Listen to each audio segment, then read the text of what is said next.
बुढी के भयो हौ फेरि अहिले अनुहारै बिग्रियो छ त फेरि के भयो तँलाई अहिले के भयो भन् न त के भयो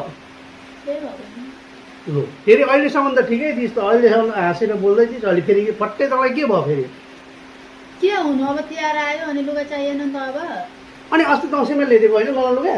अनि दसैँको त पुरानो भइहाल्यो नि त टिका लाउन कता कता गएँ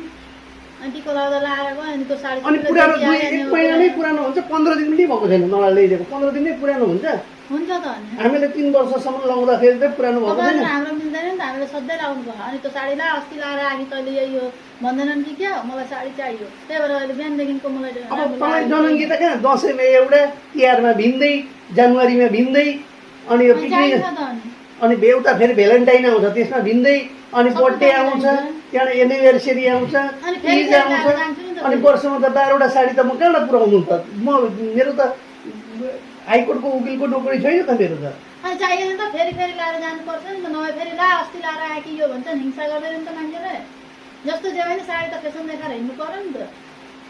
चाहिन्छ मलाई यसरी राम्रो दामी साडी चाहिन्छ चाहिँ हुँदैन मलाई चाहिन्छ र साथी हो बुढीलाई खुसी पारेर कहिल्यै सकिँदैन जुन दिन तपाईँ आफ्नो बुढीलाई खुसी पार्नुहुन्छ त्यस दिन तपाईँले सोच्नुहोस् तपाईँले 33 कोटी देवतालाई खुसी पार्नु